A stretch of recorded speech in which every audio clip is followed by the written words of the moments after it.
വരുന്ന മാസം ആദ്യം കേരളത്തിലെത്തുന്ന പാർട്ടി അധ്യക്ഷൻ അമിത്ഷായിൽ നിന്ന് ഖമറുന്നീസ അൻവറിന് പാർട്ടി അംഗത്വം നൽകാൻ സാധിക്കും വിധം നടപടികൾ പൂർത്തിയാക്കണമെന്നാണ് സംസ്ഥാന നേതൃത്വം ജില്ലാ നേതൃത്വത്തിന് നൽകിയ നിർദ്ദേശം. ലീഗ് സ്വാധീന മേഖലയായ മലപ്പുറത്ത് നിന്ന് ഖമറുന്നീസ അൻവറിനെ പോലെ ഒരു വനിതാ നേതാവിനെ BJP പാളയത്തിലെത്തിക്കാനായാൽ അത് വരുന്ന ലോക്സഭാ തെരഞ്ഞെടുപ്പിൽ ഉൾപ്പെടെ സംസ്ഥാന തലത്തിൽ ഗുണം ചെയ്യുമെന്ന പാർട്ടി വിലയിരുത്തലിന്റെ അടിസ്ഥാനത്തിലാണ് തീരുമാനം.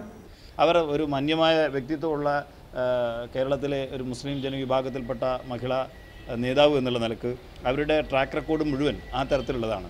അതുകൊണ്ട് തന്നെ ഖമറുന്നീസ അൻവറിന് താല്പര്യമാണെങ്കിൽ ഒരു സംശയവുമില്ല, ഭാരതീയ ജനതാ പാർട്ടി അവരെ സ്വീകരിക്കുന്നതിൽ ഒരു വൈമനസ്യം പ്രകടിപ്പിക്കില്ല. ഉണ്ടായ തെറ്റിൽ ഖേദം പ്രകടിപ്പിച്ച നേതൃത്വത്തിന് കത്ത് നൽകിയിട്ടും അധ്യക്ഷ പദവിയിൽ നിന്ന് നീക്കിയതിൽ ഖമറുന്നീസ അൻവറിന് കടുത്ത അമർഷമുണ്ട്. ഈ സാഹചര്യം മുതലെടുക്കാനാണ് BJP ശ്രമം. വരുന്ന വേങ്ങര ഉപതെരഞ്ഞെടുപ്പിൽ സ്ഥാനാർത്ഥിയാക്കാമെന്നും ദേശീയ തലത്തിൽ ഉന്നത സ്ഥാനം നൽകാമെന്നും BJP ഇതിനോടകം ഖമറുന്നീസ അൻവറിന് വാഗ്ദാനം നൽകി കഴിഞ്ഞു. ഇവരുമായുള്ള ചർച്ചകളിൽ നല്ല പുരോഗതിയുണ്ടെന്നാണ് BJP ജില്ലാ നേതാക്കളുടെ പ്രതികരണം.